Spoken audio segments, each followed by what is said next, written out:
Hello, friends. Welcome back to another 6-1 Indie Showcase conversation. Mike here, along with Kyle on the 6-1 Indie side of things. Hello, Kyle. Hello, Michael. And today we're with David, the mind behind Kiopioke. Hello, hey guys. David. Thanks so much for having me. Yeah. Doing well? Yeah, doing really well. Awesome. David, let's get right into things with a little bit of a softball question. Who are you? Why are we talking to you? What is Kiopioke? Yeah, sure. I'm David Hardy. I'm a solo dev. My studio is called Hardy Softworks. I'm in Ottawa here in Canada, and I'm making a precision platformer called Kiopioke. Really excited to share it with everybody. I know instantly when we saw this submitted in our Google Sheets from the forum, we fell in love because collectively, and I will speak for Mike on this one, we love Celeste. Oh. And just looking at this game and the precision platformer and just the way it moves, it reminds me of that so much. So what is it about precision platformers? There we go. That inspired you to make your own? You know, it's that freedom of control. Like you mentioned Celeste, which is obviously probably the biggest inspiration for this game. And the way it controls feels so good. It feels like you can approach levels in different ways. And I wanted to emulate on that as much as I could. And of course, in my game, I'm bringing in another mechanic. If you've ever played Mario Odyssey, there's a Pokio mechanic in there. And I fell so in love with it. I remember playing it. It's just like on one little world, right? One little stage. And I'm like, you could make a whole game about this. So I was really thinking about like, well, what's the best way to present it? I really love Celeste. It feels so good. Could I combine these two ideas and make something? So I made a little prototype. It was fun. It had a lot of errors and things to be improved, but I proved that I could do it, and I wanted to kind of go whole hog and do a full game of it. So yeah, obviously Celeste, big inspiration for me. Hell yeah. Yeah, I think that was like the big thing that stood out to us, like that precision platforming. I think, like, funny enough, when I first watched that trailer that was part of the submission, or it was on the itch page, I don't think I even like caught onto the Celeste mechanics. I was just so fascinated by the Pokio mechanic in general, because you don't really see that a lot outside of Mario Odyssey. It's one of those mechanics that, like, I agree, it felt so well, or it felt so good in felt so well. What the hell is that? Felt so good in Mario Odyssey that, like, I'm surprised that hasn't gotten picked up much elsewhere. So that's what really like drew my attention to begin with. But then, yeah, digging into it a little further, and obviously like going through the editing process and watching the trailer over and over again, it's like, oh yeah, no, this is straight up Celeste. And yeah, I'm curious, like, did the two mechanics, like, did that marriage like feel natural to begin with, or yeah, what was that prototyping phase like? Was it a challenge to like really make it feel right? The challenge for me was I didn't have a lot of experience in coding and game dev, right? Sure. My background is not in any of that stuff. I'm a statistician by trade. And as I was working more with statistics, I started realizing like my solutions are all code. Like, and I really like using code to find solutions to problems. Once I started, making little prototypes, I made like a little floor hockey prototype that me and my friends played, like a multiplayer thing. And I realized that I loved the multidisciplinary solving that came with game dev, especially solo dev. So the idea of merging the two kind of worlds of like that Pokio and that Celeste felt really natural right from the start. The challenge was like, how do I make it feel as good as Celeste, sure, right? Because they really did a great job at XOK, making it feel really good to play. So that was, I probably spent a year trying to make sure it felt right. So that was the biggest challenge, yeah. Well, what were the biggest hurdles going from the prototype, which is in 3D with 3D models, to now the pixel version that we have now? Like, what is the biggest hurdles that you've overcome or come across? It's gonna sound kind of simplistic probably to most game devs, but like figuring out the physics, because when I was doing the prototype I was using a lot of like the in-engine physics to just kind of get it done and get it done quick, but it doesn't exactly work when you're trying to meticulously make the game feel proper or feel a certain way in a 2D space, right? So I was doing a lot of like collision detection, and then order of operations for like what's colliding with what and what goes first, what moves first, what moves second. So that was kind of my biggest challenge, was making sure that I was getting that stuff right in all the situations that I encounter. You're running into a wall, you're jumping onto a platform that's falling. How does the momentum feel after that? You're jumping off a platform that's moving really fast, or like a wall that's moving really fast. How should that feel? So it was just kind of getting that stuff right and getting accustomed to like more math and geometry and physics. But my math was in stats, so I kind of moved over to the other side of math, or one of the other sides of math, and I was okay there. Yeah, I really want to dig into that a little bit. My favorite subject, math, of course. Yeah, you just blew my mind quite a bit. Like that your background is in like statistics and like that side of math, as you put it. How did that transition from statistics to game dev happen? Like, what was the deciding factor that like, okay, yeah, let me make this really cool floor hockey game. Like, where did Power Shot even come from? And Oh wow, what was it okay, like? yeah. What was it like creating that game? It was so fun. I mean, Yeah. it's what hooked me on game dev. So it was kind of born out of frustration, to be honest, because when I was a kid growing up, my big game when I was a little kid, I lived kind of in a remote area, and we had a 486 computer, and I had NHL 95 on the PC, and I loved it so much. If for anyone that doesn't know, NHL 95 is like NHL 94 on the consoles, but like better, polished, and you could like make your own rosters and make your own players, and I thought that was really cool. Um, and fast forward a few decades, and me and my friend are looking for like multiplayer online hockey games, and there's just nothing in the space at the moment. Like EA does their NHL whatever series, right? But other than that, if you wanted like that classic gameplay, you weren't going to find it back then. So I'm like, well, I'll just make one. Just as simple as that. Yeah, I'll That's make it. Whatever. Easy task. Yeah. It's an easy thing. Like it's there's obviously like some ignorance when you're saying it like that, right? It's like I could do it, right? So I opened up Unreal Engine and I started to do it. And I realized pretty quickly, like, this is really hard, but I stuck with it, and we made the prototype, and it's a little janky, but we were playing it for like a week and having a blast. So I was like, okay, so there's the cool part of like solving all of the challenges that go along with game dev. You've got your art, you've got your coding, you've got maybe your multiplayer, your UI, your sound effects, your music. That's fun. I like doing all that stuff. And then there's like that great payoff of like your friends are playing it and saying, I'm having a great time. We're spending like hours on this thing. So that's kind of what hooked me on game dev in the first place. That's incredible. That was so you published Power Shot in 2019, I believe, right? I think it was then. Yeah, it probably took me like 3 months to make it. Yeah. That was my question. Yeah, that's nuts. Yeah.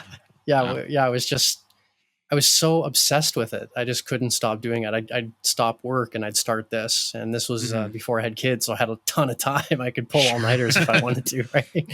How quickly after Power Shot did you start thinking of the prototype for Kiopioke? Did I say it right? Kiopioke? Yeah, Kiopioke came a little... Yeah. I saw the gears turning. The gears are turning.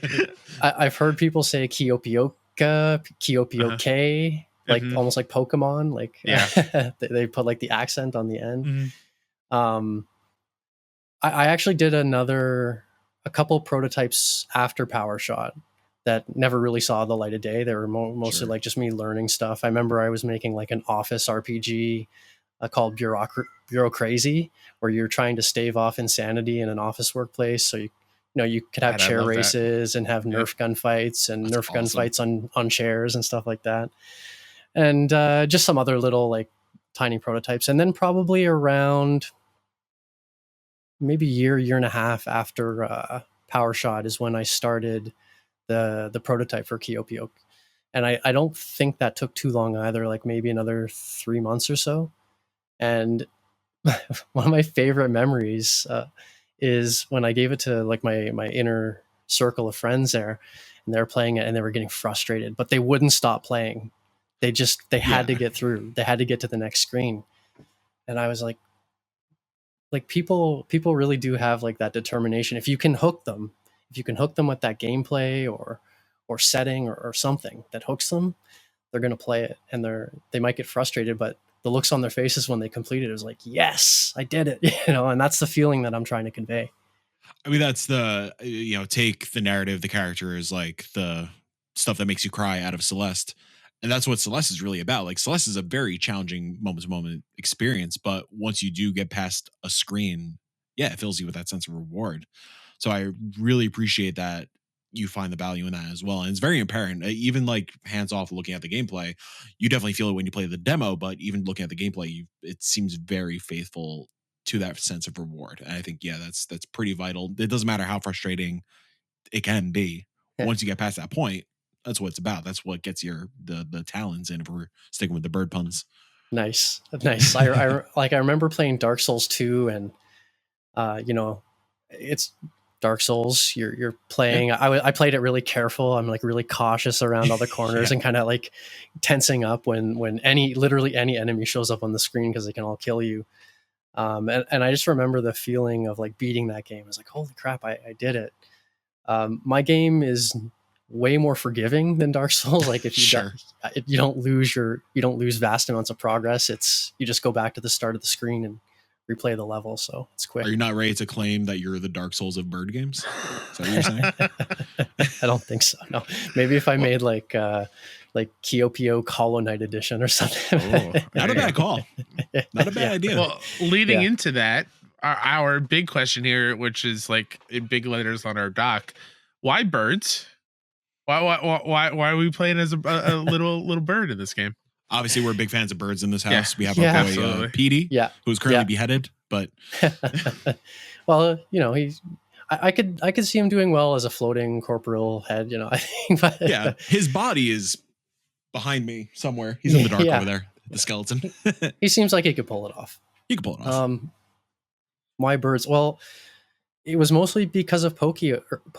Like the first iteration of Kiopioke, that prototype, you saw it's a little sphere, right? Yeah. And I was feeling my way around the shape of what Pokio actually is. And even in this game, the first pixel iteration, Kiopioke looked like a tomato, almost like Kirby a little bit. Because I was trying to learn the animation. I'm like, okay, well, most animators learn like a ball first. Maybe I'll do that. And it just wasn't exactly working so well with the vision that I had. So I changed it. But it started because I was trying to emulate Pokio, and then I kind of evolved it into my own kind of voice and design. Nice. Yeah. Thinking about that prototype again, the original iteration pretty much is a ball with a beak. What was the process like going from that to like this genuinely really beautiful pixel art that like feels very flowing, and it feels like you've been doing this for quite some time, not just your first published prototype in 2019. What was the process of learning that aesthetic and the pixel vibe? A lot of iteration for sure. I'd never done pixel art before this. So you a lot of learning, honestly. That means a lot to hear that. Thank you. I mean, I try to keep myself limited. Like I know that for me, one of the biggest kind of hurdles was like when I'm starting out with pixel art, it's like, well, what colors do I choose for like highlights and shadows? And I didn't know really a lot of art theory or anything like that. And I'm not saying I do now, but one of the decisions I made early on, I'm like, I'm going to pick a palette and just use that. And I picked the Pico 8 Secret palette. So it's like 32 colors. I added maybe one or two here or there. How dare you? Jeez. Yeah. And I cheat a little bit. I have like some gradients and like some tints and stuff like that. But that's how I kind of, I thought well, if I limit myself, it's going to force me into this kind of path, and I'll find my aesthetic along the way. And I think that's kind of what happened. It helped a Yeah, lot to limit myself. it's seriously like I'm just going into this conversation. I was like, oh, he definitely like he published games under a different dev name or something. Like it feels like you've been doing this for much longer than 4 or 5 years, if that. And like this being what, feel free to correct me if I'm wrong, this feeling like your first like proper game beyond prototyping, it feels like you've shipped multiple games at this point. So yeah, generally just like playing the game and just looking at the trailer, it is quite impressive, especially like I can't wait to see what game number 2 and 3 look like, Yeah. if this is how good proper game number 1 is looking. Thank you so much. Yeah. That means a lot. Yeah, To- no, Yeah. this is amazing. I was to going to hear. add to the flattery. Are you also doing the music as well? The Assuming music with your background. Yeah, With the keyboard. music is Yeah. my That's awesome. that was my big thing with this game. Was I wanted I wasn't sure if I could pull off the visuals, right? And I was pretty sure I could get the gameplay with enough iteration, but I knew for sure I could do the music. I've been with music long before game dev. Nice. And the big thing there was just trying to make sure that I was hitting my aesthetic, right? So I've got like my Pico 8 kind of color scheme. I've got my resolution, which is like 320 by 180, so like fewer pixels than even the NES. Yeah. And I'm like, okay, well, how can I use my style but keep that feel? And I basically said, well, what if I just use the NES sounds? Like I know the waveforms, I know a plugin I can use on my DAW, and that's what I did. So it's fairly faithful to like NES, not as limited. I use a lot more layers in Sure. my stuff, but that was kind of the feel I was going for. So yeah, I do all the music myself. I probably still have about maybe 10 songs to go, but Okay. yeah, feeling good about it. Feel really loving the music in this. It's one. sounding great so far from what we've Thank heard.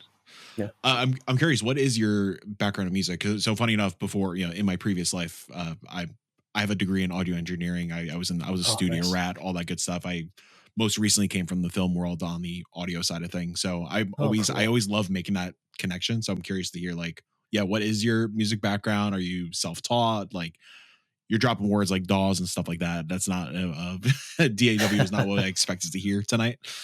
Okay. Yeah, all self-taught, like everything in my life. I seem to have started kind of late. I think I started when I was about 17 Okay. or 18. And my friends were really into like guitar and like bands and stuff like that. So I picked up a guitar and just started playing with them. And then eventually, probably in about 2011, 2012, I released an album. Like I did the recording and all that stuff. It's no, I'm proud I got it out. I like the songs, but we're the same. We're the exact same fucking person.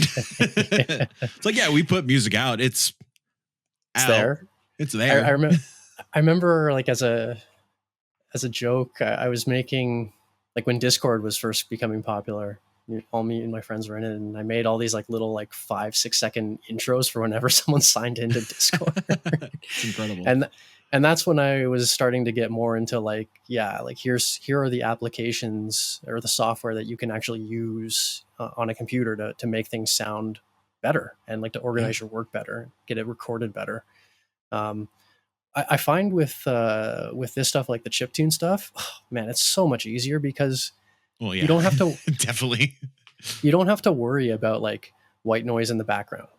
You don't have to worry because of the limitation. You can really spend a lot more time on the texture, but not worry about like, oh, am I missing something else? Should I spend more time on it? The limitation actually kind of frees you in a way, and I'm finding that out not with just the art, but with the music as well, and it's fantastic. So I like doing that a lot.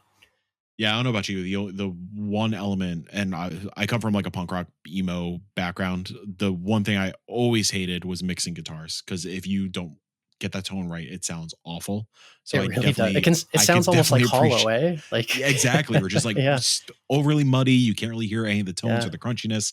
So yeah, I very much appreciate just working in MIDI or just working in chiptune. It's yeah. So I definitely understand.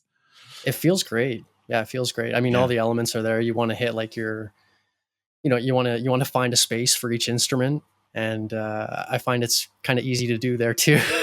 This instrument's up here, this instrument's down here. It works out pretty well. Yeah, I do want to just mention that one of my favorite parts of doing these showcases is when we discover a game that is not only on Steam.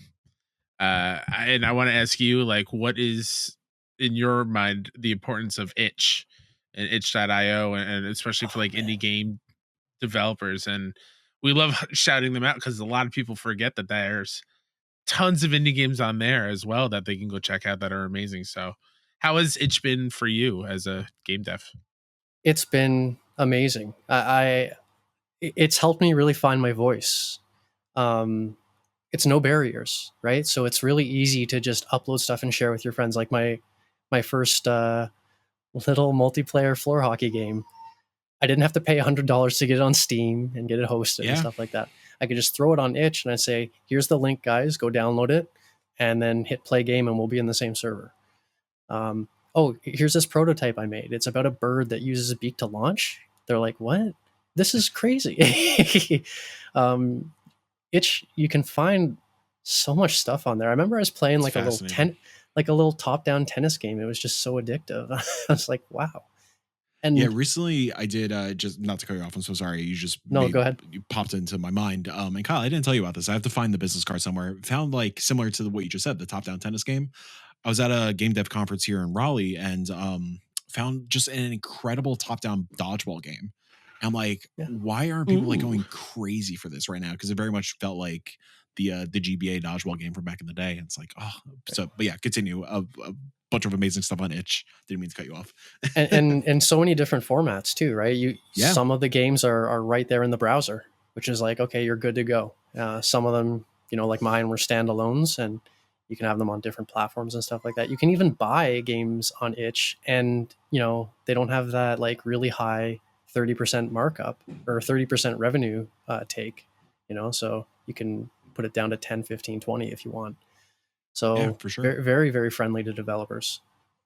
Yeah, and like something that really stood out to me that you mentioned, the $100 to submit to Steam. Like, sure, $100 is like not $10,000, but not everybody has that $100 to spare, and I do really appreciate itch for that factor. And like kind of comparing it back to music, it's definitely like, or at least prior to Epic, it's definitely the Bandcamp of the game dev scene, and it's just yeah, really really approachable, really accessible. And I think the itch community is really really passionate and really like, what for better or worse, very open for feedback and like willing to give that feedback in the comments. And that's something that's quite rare. Yeah, Yeah. yeah. I'm finding even like with this type of game, I got people from the demo joining the Discord, and they are not shy to tell you like what Oh feels no. off. And I really appreciate that about the community. Like if something's off, they're going to tell you, and I get to fix it. Like Yeah. I get to post it on Discord. Hey guys, I fixed this. Oh yeah, thanks man. Then it makes it feel so much better. It's like, okay, that's great. Yeah. It doesn't feel. It's just the same way. Yeah, it doesn't feel as, granted, like there's going to be these kind of people everywhere, but like it doesn't feel as toxic as like Steam sometimes. I think just because it is a more like niche indie focused community. Yeah, it's really great. And yeah, Well, they know like, they're going to have to talk to you later yeah, when exactly. they have another problem with it. Right? They know you're listening. Yeah. And like Kyle said, like I feel like it is just a heavily forgotten platform, especially every day. Like countless games get dropped, and like there are so many like hidden gems that like people just are unaware of. Yeah, I think. Correct me if I'm wrong. Did Celeste start out on itch as well? I can't remember. I believe so. Yeah. Like granted, so they like- had Towerfall prior to that. Like Yeah. Towerfall was a good hit. But Yeah. I think the prototyping process started on itch. Even their recent like 3D 6-year anniversary game. The 64 Have you played it yet? Yeah, I played it. It's incredible. It's amazing. I would have easily paid $50 for that game. Like those guys just constantly knock it out of the park. They're on the other side of the country from me, but they're just killing it every single game they make, right? Yeah, Earthblade, man, can't wait. Earthblade, yeah. Oh, yeah. Even like that, like recently, there's been whenever I see an itch started game get that recognition. Recently, it's been, I'm not sure if you're familiar with the horror game Buckshot Roulette, but recently got a press release in our inbox of like, getting a Steam release and it's being published by Critical Reflex, and you're like, fuck yeah. It feels like you get that sense of pride of like somebody in like the super niche of the indie scene just like made it, quote unquote. Yeah. It's a special platform and a special community for sure. Agreed. Well, David, to close things out, with a common theme throughout these conversations so far have been people talking about like what indie means to them, whether it is like a direct definition or just like a more nuanced answer of like I don't know, the more hallmarky answer, if you want to put it. So I would love to hear from you. What does indie mean to you? There's no wrong answer. It's a great question. I think what makes indie stand out so much is the cohesive voice. Like when I think about big projects, either like at my own work or we'll say like even AAA games, they've got like hundreds, sometimes thousands of people working on a game. With indies, you have a lot fewer people, so the distance between like the person with the vision making the game and the people contributing to that vision is very short.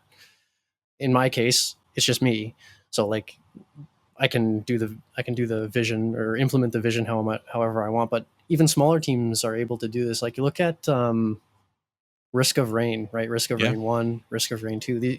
These guys have like a very good idea of what they want the game to feel like and how the experience should play.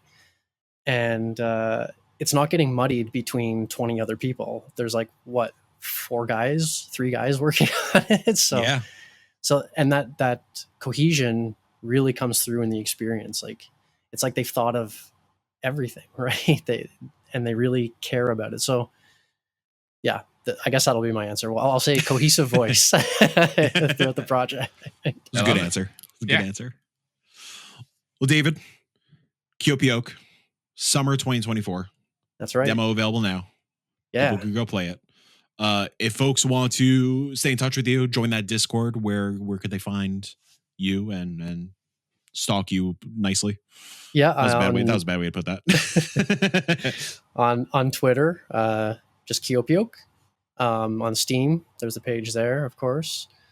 Join the Discord, please. I want to hear from you. I'm always dropping little things. I just dropped a couple songs there. You know, they're great for working with. Screenshots, maybe a little video. Sometimes I'm asking for a bit of feedback. Yeah. Awesome. Can't wait to see you guys there. Yeah. So you can find all those links also on sixoneindie.com/showcase. You could click on the lovely new key art for Kiopioke, which I did remember to use the new one. I didn't mess up. Thank you. Click the key art. All the links are there, along with the trailer and of course this conversation. There's about 20 more of these conversations that we're doing. So whether this is the first one, the last one, or somewhere in the middle, go check out some more of these conversations and meet some of the people behind these incredible games from the 6-1 Indie Showcase. David, thank you so much for hanging out. Appreciate you. Thank you so much for having me, guys. Yeah. Kyle? Yes? Stay pretty. You too. Hey, play more indies, everybody. Play more indies.